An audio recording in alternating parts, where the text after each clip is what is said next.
Hi everyone, welcome to MA Pathshala. Hope you're doing well. So today is the next video in the Basic to Advanced series. This is day 10, Circular Arrangements Part 4. Right, let's start with today's set. And today we have a slight variation to circular arrangement. Right, अभी तक हमने circular arrangement के 3 videos किए हुए हैं. Right, around 3 sets. आज का जो पर्टिकुलर सेट है इसमें थोड़ा सा वेरिएशन है बिकॉज बहुत बार क्या होगा सर्कुलर अरेंजमेंट में आइडिया तो सर्कुलर अरेंजमेंट का रहेगा बट द इनिशियल फिगर जो हमारे पास डिस्क्राइब्ड रहेगा वो ज़रूरी नहीं है कि एक सर्कल की शेप में ही है. So this is a slide variation to that part. तो जैसा कि हम हमेशा करते हैं first pause this video, try this set first yourself and then proceed on with the rest of the solution. Right, so I hope you would have tried this. I also hope you would have got this correct. Now let's start understanding this particular set, this particular scenario. So क्या दिया है हमारे पास? 8 persons LMNO PQRS, right? So these are the 8 people. They sit around a square table in such a way that 4 of them sit at the corners of the table while the other 4 sit at the 4 sides of the table. तो यहाँ पे हमारा जो initial structure है, initial diagram है, it is definitely differing from a circular like diagram. तो यहाँ पे जो हमारा टेबल है it is square in shape. So let's say अगर हमारे पास एक स्क्वायर शेप का टेबल है, let's bring this square table into perspective. तो उसमें कहाँ पे लोग बैठे हुए हैं उसने इनिशियली डिस्क्राइब कर दिया था in such a way that 4 of them sit at the corners. So square है तो उसके 4 कॉर्नर्स होंगे. सो 4 सीट्स हमारे कॉर्नर्स पे हैं while the other 4 seat at the 4 sides of the table. तो साइड्स ये है ना, तो 4 सीट्स हमारी इन साइड्स पे होगी. वी कैन सिंपली अज्यूम कि हमारे वो मिडिल पे ही लाई करता है. ठीक है. Okay, so these are the 8 positions available in on this square table. Now और क्या इंफॉर्मेशन दिया हुआ है? The ones who sit at the corners face away from the center while those who sit at the sides face the center. So ये statement हमारा it is like a circular arrangement problem, right? The people who are sitting at the corners, 1 2 3 4, these 4 people will be facing away from the center. मतलब ये outside देख रहे हैं because center ये है. away from the center मतलब ये person भी बाहर देख रहा है, ये person भी बाहर देख रहा है, ये पर्सन भी बाहर देख रहा है और ये पर्सन भी बाहर देख रहा है. पहला तो ये इंफॉर्मेशन हो गया. एंड इसका second part, while those who sit at the sides, ये 4 लोग, ठीक है, दे फेस द सेंटर. तो ये हमारा सेंटर में फेस कर रहे हैं. सो इसका एरो इनवर्ड होगा, इधर का भी एरो इनवर्ड होगा, इधर भी इनवर्ड फेसिंग और इधर भी हमारा inward facing. So 4 are facing the centre, 4 are facing away from the centre. That is the initial part that is given in this particular scenario. ठीक है, आई होप यहाँ तक को कोई डाउट नहीं है. अब हमारे पास है क्या? 6 condition and let's start reading all the conditions one by one. First point, only one person sits between Q and M. Now, once I read this point, इससे मुझे एक छोटा सा कंक्लूजन निकाल लेना चाहिए to begin with. Right, only one person sits between Q and M. अब देखो ऐसा है ना, इनिशियली मैं कहीं पे भी रैंडमली Q एंड अज्यूम तो नहीं कर सकता, बट जो ये पॉइंट है only one person sits between Q and M, इससे एक्चुअली मेरे को एक क्लैरिटी हो जाएगी कि Q एंड M, ये जो दो लोग होंगे, या तो ये दोनों हमारे कॉर्नर्स पे बैठने वाले लोग होंगे या फिर ये दोनों हमारे क्या होंगे, साइड्स पे बैठने वाले लोग होंगे. ऐसा क्यों कह रहा हूँ? फॉर एग्जाम्पल मान लो तुमने क्यू एन एम में से किसी को भी, सपोज मान लो किसी कॉर्नर पे डाल, Q/M लिख दे रहा हूँ, किसी भी कॉर्नर पे डाला. अब बिकॉज इट इज सेइंग कि क्यू एन एम के बीच में एग्जैक्टली एक पर्सन बैठा है, तो मान लो क्यू यहाँ पे बैठा है तो एम कहाँ बैठेगा such that Q and M के बीच में एग्जैक्टली एक पर्सन है? या तो तुम दूसरे पर्सन को यहाँ बैठाओगे या फिर दूसरे पर्सन को यहाँ बैठाओगे, यही तो पॉसिबिलिटी है. सो दैट सिंपली मीन्स कि Q and M in whatever order they are actually sitting, both will be sitting at the corners. अगर एक पर्सन कॉर्नर पे बैठा है तो दूसरा वाला पर्सन भी कॉर्नर पे ही बैठेगा. ठीक है.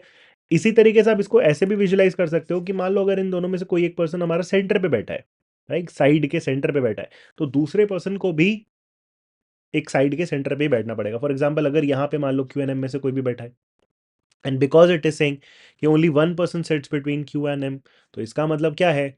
मान लो अगर क्यू एन एम यहाँ पे बैठा है तो दूसरा जो पर्सन होगा क्यू एन एम में से, वो कहाँ बैठेगा कि उनके बीच में एग्जैक्टली एक पर्सन हो? या तो यहाँ बैठेगा ताकि ये उनके बीच में एक पर्सन हो, या फिर वो यहाँ बैठेगा ताकि ये पर्सन उन दोनों के बीच का अकेला पर्सन हो. राइट, सो इसका मतलब फिर से हम यही बोल रहे हैं कि क्यू एन एम या तो हमारे दोनों ही कॉर्नर्स पे बैठेंगे या तो दोनों ही मेरे साइड्स पे बैठने वाले. That I will actually have to eventually decide कि क्यू एन एम हमारे कॉर्नर्स पे बैठेंगे या फिर हमारे वो सेंटर पे बैठेंगे. अब ये डिसाइड कैसे करेंगे? ये डिसाइड करेंगे हम नेक्स्ट वाले कंडीशन से, बिकॉज स्ट्रेट फॉरवर्ड दिया हुआ है। सेकंड पॉइंट से M and Q sit at the corners. तो यही जो हमारा एम और क्यू है, क्यू और एम है, ये हमारे कॉर्नर्स पे बैठे हुए हैं। तो अब लाइक अभी फिलहाल ये डायग्राम खाली है ना, जैसा कि सर्कुलर अरेंजमेंट में हमेशा होता है, initially we can begin from anywhere, right? Initially we can begin from anywhere. तो मैं कोई भी दो कॉर्नर पकड़ लेता हूँ एडजेसेंट वाले। एडजेसेंट क्यों? बिकॉज उनके बीच में एग्जैक्टली एक ही पर्सन होना चाहिए। तो अब मान लो ये दोनों को मैंने लिया। अब जैसे कोई भी साइड पे हम क्यू एन एम रखने वाले हैं, फॉर एग्जाम्पल रख सकते हैं, बट उनमें तो ऑर्डर हो सकता है ना। For example I can keep a Q here, I can keep a am here. तो हम क्या बोलेंगे, जो भी साइड हमने उठाई, अब वो तुम कोई भी साइड पे कर सकते थे, ये वाली भी, ये वाली भी, ये वाली भी, किसी भी साइड पे एक पॉसिबिलिटी क्या है, लेफ्ट में क्यू और राइट में साइड के, या फिर किसी साइड के लेफ्ट में एम बैठा दो और दूसरे वाले कॉर्नर पे क्या बैठा दो, क्यू बैठा दो। इन दोनों में अब आपका एक्चुअली में क्या है, डिफरेंस है, डेफिनेटली डिफरेंस है। बिकॉज आपकी सारी साइड्स तो आइडेंटिकल है, बट ऑन ईच साइड अगर हम वो दो कॉर्नर वाली सीट्स देख रहे हैं, तो उसमें क्यू एन एम की पोजिशनिंग दो तरीके से हो सकती है कि लेफ्ट पे क्यू बैठेगा या राइट पे एम, या फिर लेफ्ट पे एम बैठेगा एंड राइट पे क्यू। तो अभी फिलहाल मुझे क्यू स्लैश एम और एम स्लैश क्यू करके लिखना पड़ेगा। And with this first point satisfied है, सेकंड पॉइंट भी सेटिस्फाइड है, उसका यूज हमने डायरेक्टली कर लिया। नेक्स्ट थर्ड पॉइंट अब क्या बोलता है? Third says R is not a neighbour of either M और क्यू। तो एम और क्यू किसी भी ऑर्डर में यहाँ पे बैठे, और आर जो है, he or she is neither a neighbour of M, neither a neighbour of Q. तो इसका मतलब पहले तो एम और क्यू अगर यहाँ पे है, तो यहाँ पे कभी भी आर नहीं हो सकता। ऑल्सो यहाँ पे कभी भी आर नहीं हो सकता। ऑल्सो यहाँ पे भी कभी आर नहीं हो सकता, बिकॉज ये जो तीनों पोजीशन है एम और क्यू के एडजेसेंट ही है। तो R should not be adjacent to either M और क्यू। तो इसका मतलब आर इन तीनों पोजीशंस पे नहीं हो सकता। That is our third point. Fourth पे चलो। Fourth says P is not a neighbor of either M or Q and does not sit at any corner. तो P is not a neighbor of either M or Q. This statement is quite similar to the previous one. तो जैसे कि हमने यहाँ पे R cross डाला, वैसे हम यहाँ पे P क्रॉस भी डाल देते हैं, यहाँ पे भी P क्रॉस डाल देते हैं, यहाँ पे भी P क्रॉस डाल देते हैं। ठीक है, तो ये तीनों पोजीशन पे P भी नहीं है और हमारा R भी नहीं है। और P के बारे में एक और पॉइंट था, and does not sit at any corner. तो कॉर्नर पे भी नहीं बैठा है। तो अब देखो, ये तीन पोजीशंस P के लिए नहीं है, तीन ही पॉइंट्स हमारे पास बचे P के लिए, और P हमारा कॉर्नर पे भी नहीं बैठा, तो P यहाँ पे भी नहीं है, P यहाँ पे भी नहीं है। तो फिर हमारे पास P की सिर्फ एक ही पॉसिबिलिटी निकल के आएगी, दैट इज हियर। तो P हमें वहाँ पे बैठाना पड़ेगा, that is perfectly unique now. तो fourth point is also done. Fifth, O is an immediate neighbor of both Q and L, right? O is an immediate neighbor of both Q and L. Now understand this part. ये क्या कह रहा है? O is an immediate neighbor. I'll use white. O is an immediate neighbor of both Q and L. तो कहीं ना कहीं मैं बोल सकता हूँ कि एक्चुअली O जो होगा वो Q और L के बीच में आएगा। तभी क्या होगा, O जो है वो Q and L दोनों का इमीडिएट नेबर हुआ, तभी तो पॉसिबल है। Now understand this part. Q की मेरे पास पॉसिबिलिटी थी ना, Q या तो यहाँ पे बैठेगा या तो तुम्हारा Q यहाँ पे बैठेगा। अब समझना, अगर Q तुमने यहाँ पे लिया तो यहाँ पे M आएगा, और ये जो पॉइंट है O is an immediate neighbour of both Q and L, तो उसके हिसाब से O को Q का नेबर बनना है, राइट? O को Q का नेबर बनना है, तो O को तुम फिर कहाँ पे रखोगे, ये सोचते हैं। O को तुम कहाँ पे रखोगे सर, दैट O जो है वो तुम्हारा Q एंड L दोनों का नेबर हो जाए। तो अगर हमारा Q यहाँ पे है, लेट से, अगर हमारा Q लेट से यहाँ पे है, ठीक है, तो O को तुम्हें कहाँ पे रखना पड़ेगा? O को तुम यहाँ तो नहीं रख सकते, बिकॉज O फिर Q और M का नेबर हो जाएगा। सो अगर यहाँ पे Q है तो O तुम्हें यहीं पे रखना पड़ेगा, this is the only possibility, O यहाँ पे आ जाएगा। ठीक है, एंड अगर यहाँ पे O आया, अगर यहाँ पे हमारा O आया and O is the immediate neighbour of both Q and L, तो Q यहाँ पे है तो L तुम्हें कहाँ रखना पड़ेगा? यहाँ पे रखना पड़ेगा, है ना? यही पॉसिबिलिटी आएगी अगर यहाँ पे O आया तो। अच्छा, और अगर हम लेट से यहाँ पे क्यू रखते हैं, सपोज अगर हम यहाँ पे क्यू रखते हैं, तो again by the same logic O को मैं इनके बीच में नहीं रख सकता, बिकॉज फिर O जो है वो M और Q का इमीडिएट नेबर होगा, बट Q एंड L का बनाना है तो O यहाँ नहीं आएगा। तो अगर Q को यहाँ रखा तो O को तुम्हें यहाँ रखना पड़ेगा, सच दैट ओ फिर हमारा क्यू का नेबर होगा, और बिकॉज एल का नेबर होना है तो एल को हम यहाँ रख देंगे। तो फिलहाल मुझे क्या दो पॉसिबिलिटी यहाँ से समझ में आ रही है। तो इसको रिजॉल्व करने के लिए maybe I can first read this 6 point, देखते हैं वहाँ से कुछ एडिशनल इन्फॉर्मेशन मिल रहा है क्या। अगर वहाँ से भी कुछ एडिशनल इन्फॉर्मेशन नहीं मिला, अगर वहाँ से भी कुछ एडिशनल इन्फॉर्मेशन नहीं मिला, then I draw a second case. ठीक है ना, ऐसा करेंगे। Now 6 point says P sit second to the left of S। Now ये हमारा हेल्प कर देगा, बिकॉज P हमारा ऑलरेडी हमें पता है, P यहाँ पे बैठा है, and P sit second to the left of S। देखो S कहाँ पे बैठेगा सो दैट उसका सेकेंड लेफ्ट में P आ जाए। ऑब्वियस ही बात है, लाइक ऑल्टरनेट पोजीशन पे होगा, तो S यहाँ पे ही आएगा ना, और कहीं आ ही नहीं सकता। एस यहाँ बैठेगा, उसका सेकंड लेफ्ट 1 और 2 यही पोजीशन होगा जहाँ पे पी बैठा हुआ है। सो यहीं पे क्या आएगा हमारा, एस आएगा। अगर तुम यहाँ पे एस बैठाते तो पी जो है उसका सेकंड राइट होता, बट हमें सेकंड लेफ्ट चाहिए। दैट मीन्स यहाँ पे एस है, एंड बिकॉज यहाँ पे एस है 6 पॉइंट हो गया। तो अब फिफ्थ पॉइंट में जो दो पॉसिबिलिटी आई थी कि ओ को तुम या तो यहाँ पे रखने वाले थे या तुम यहाँ पे रखने वाले थे, तो अब यहाँ पे रख नहीं सकते बिकॉज यहाँ पे तो हमारा एस आ गया। सो दैट एक्चुअली मीन्स कि ओ को तुम कहाँ पे रखोगे, यहाँ पे रखोगे। एंड बिकॉज ओ यहाँ पे आया, and because O has to be an immediate neighbour of both Q and L, तो ओ हमारा क्यू का नेबर भी है और एल का नेबर भी है। इसका मतलब यहाँ पे फिर क्यू फिक्स हो जाएगा, और यहाँ ऑटोमेटिकली कौन आ जाएगा, तुम्हारा एल आ जाएगा, राइट। तो यहाँ क्यू, यहाँ पे एल, एंड बिकॉज यहाँ पे क्यू है तो ऑटोमेटिकली फिर यहाँ पे कौन आ जाएगा, तुम्हारा एम आ जाएगा। तो इसको भी फिट कर लेते हैं। तो यहाँ पे एम फिक्स हो गया, और यहाँ पे हमारा क्यू फिक्स हो गया। और क्या है, यहाँ पे अभी आर एन पी में से कोई भी नहीं आया है, ये भी एस यूनिक है, इसको भी हटा देते हैं, एस फिक्स्ड है। यहाँ ओ बैठा है, इसको भी क्लियर कर देते हैं, this is done, this is done. ठीक है, यहाँ पे आर एन पी में से भी हमारे पास फिलहाल कोई नहीं है। ओके, सो फार सो गुड। अब पॉइंट्स तो हमारे पास ओवरऑल खत्म हो चुके हैं। एक पर्सन यहाँ बैठ चुका है, एक पर्सन यहाँ बैठ चुका है, एक पर्सन यहाँ बैठ चुका है, एक पर्सन यहाँ बैठ चुका है, और यहाँ पे भी एक एम बैठ चुका है, और यहाँ पे हमारे पास क्यू बैठ चुका है। अब नोटिस करो तो तुम्हारे पास कितनी पोजीशन बची है जिस पे पर्सन हमने फिगर आउट नहीं करा है। एक तो ये पोजीशन है और एक ये पोजीशन है। नाउ एक क्विकली ऑब्जर्व कि हमारे पास कौन से वेरिएबल्स बचे हुए हैं।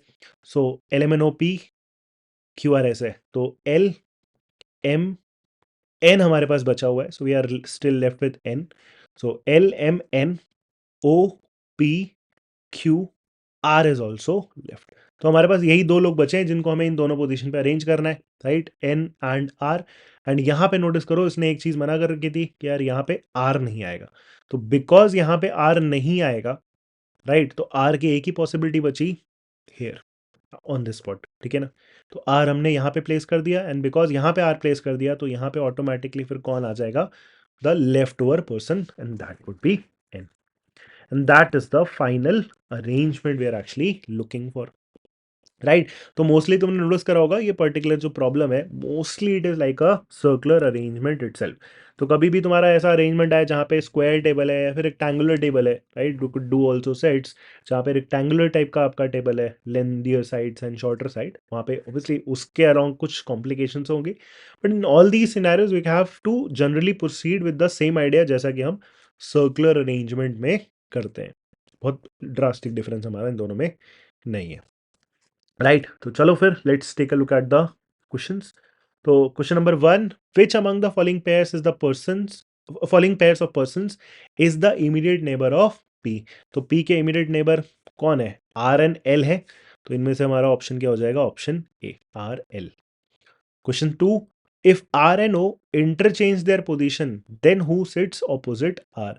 तो if R and O interchange their position, R यहाँ पे है, ओ यहाँ पे है, अगर इन्होंने पोजीशन इंटरचेंज करी, यहाँ ओ रखोगे, यहाँ आर रखोगे, right. And then who sits opposite to R, then who sits opposite to R, S would be sitting opposite to R, option D.